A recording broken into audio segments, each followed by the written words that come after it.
Bharatiya Janata party शासित कई राज्यों ने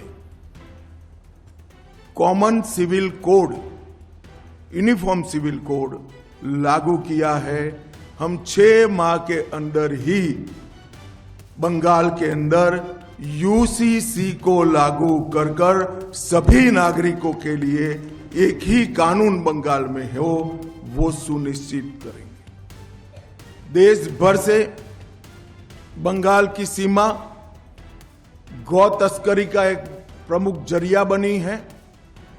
हम बंगाल की सीमाओं को घुसपैठ के लिए तो सील करेंगे ही करेंगे, ये सुनिश्चित करेंगे कि एक भी गौ माता की तस्करी बंगाल के माध्यम से भारत के बाहर न हो, इसको कठोरता के साथ हम सुनिश्चित करेंगे। 1 करोड़ स्वरोजगार और रोजगार के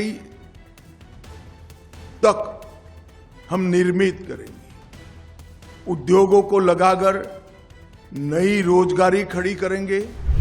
In a big political push ahead of the West Bengal elections, Union Home Minister Amit Shah has laid out an ambitious roadmap promising jobs, cash support and sweeping legal reforms if the BJP comes to power.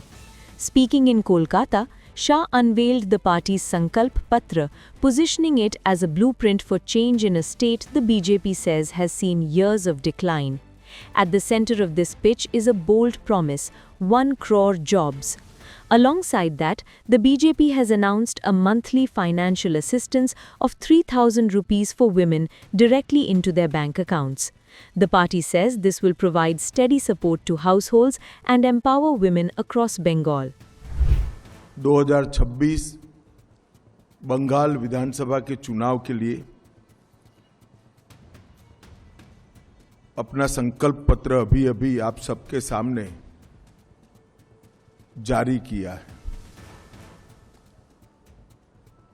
संकल्प पत्र बंगाल के हर तबके में व्याप्त गहरी निराशा से बाहर निकलने का एक मार्ग है। इस संकल्प पत्र के अंदर कृषि बर्बाद होने से कई प्रकार की आशंकाओं से घिरे किसान को एक नया मार्ग दिखाएगा। बेरोजगार युवा और भय से त्रस्त महिलाओं को भी एक नया मार्ग दिखाएगा। बंगाल की संस्कृति के हाथ से चिंतित,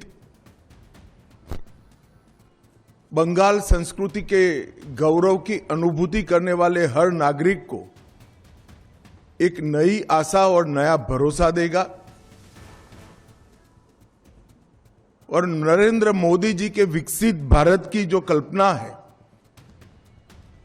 उसमें विकसित भारत का रोड मैप भी ये संकल्प पत्र बंगाल की जनता के सामने रखेगा। ये 15 साल एक प्रकार से बंगाल के लिए, बंगाल की जनता के लिए काल रात्रि के दुस्वप्न समान रहे हैं। बड़ी आशाओं के साथ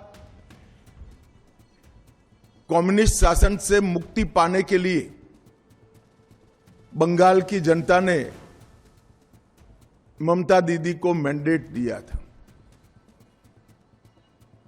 5 साल कम पड़े हैं ऐसा कर दूसरा मैंडेट भी प्राप्त किया और फिर अपने सिंडिकेट, गुंडे और घुसपैठियों की नाकचूड़ से तीसरा मैंडेट भी उन्होंने प्राप्त किया।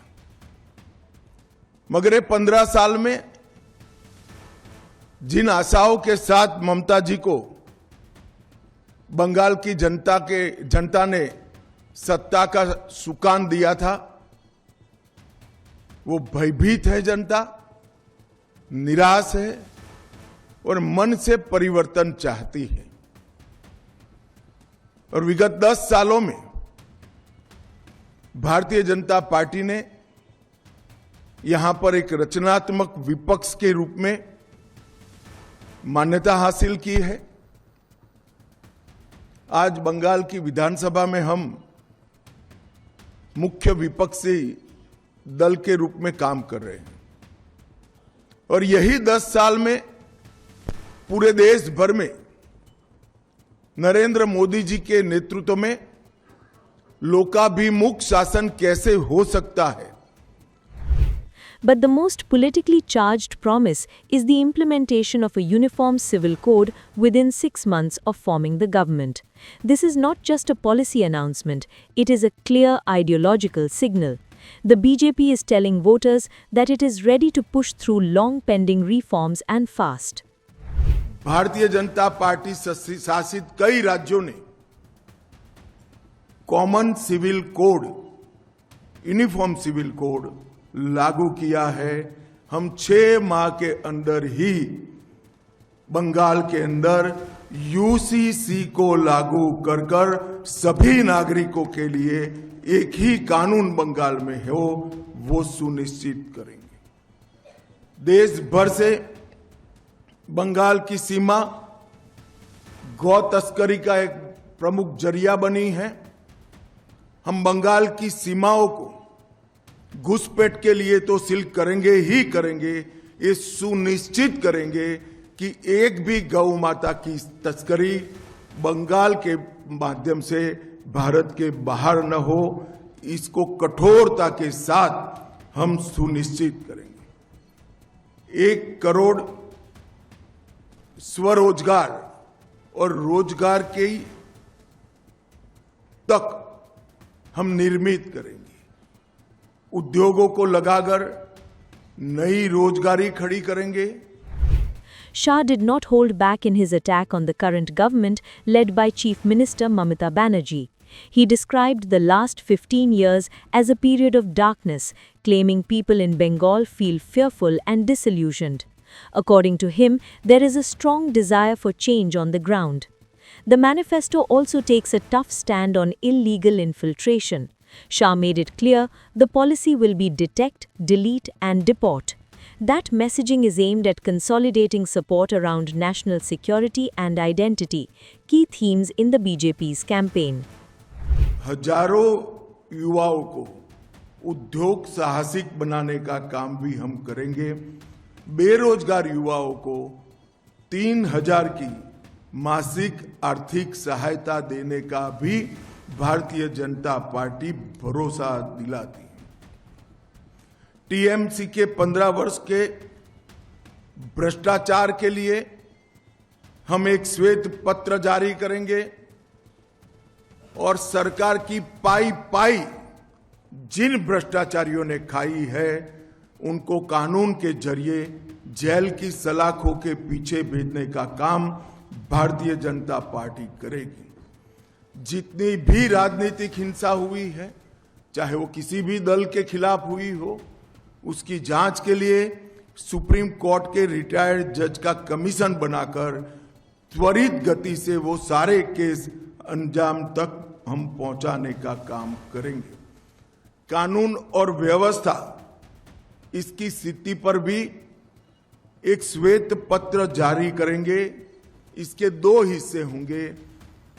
पार्ट ए में किस प्रकार से 15 साल में कानून और व्यवस्था को नीचे नीचे नीचे तक पाताल तक गिराया गया है वो बताएंगे, और पार्ट बी में कानून और व्यवस्था को किस प्रकार से हम सुनिश्चित करेंगे ये बताएंगे। ये 3 श्वेत पत्र भ्रष्टाचार के खिलाफ, राजनीतिक हिंसा के खिलाफ और कानून और व्यवस्था के रिस्टोर करने के लिए ये तीनों श्वेत पत्र बंगाल की बहुत सारी समस्याओं का एक साथ समाधान करेंगे, ऐसा भारतीय जनता पार्टी का भी विश्वास है और हम बंगाल की जनता को भी विश्वास देना चाहते हैं। महिला सुरक्षा हेतु बंगाल में ही पुलिस बटालियन, दुर्गा सुरक्षा स्क्वाड और आत्मरक्षा प्रशिक्षण के लिए एक अलग से स्क्वाड की रचना हम करेंगे।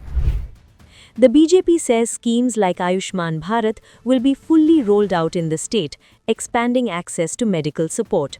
For women's safety, the party has proposed a Durga Suraksha Squad focusing on self-defense and protection. At the same time, the manifesto looks to tap into Bengal's cultural identity. Plans include a Vande Mataram museum, revival of old tea gardens, and a dedicated commission for Darjeeling tea. There is also a focus on agriculture and the rural economy, with targeted support for crops like potatoes, mangoes, and paddy. Infrastructure and the so-called blue economy have also found mention, indicating a broader development push. Importantly, Shah linked this entire vision to a symbolic timeline from Poila Baisakh to the birth anniversary of Rabindranath Tagore.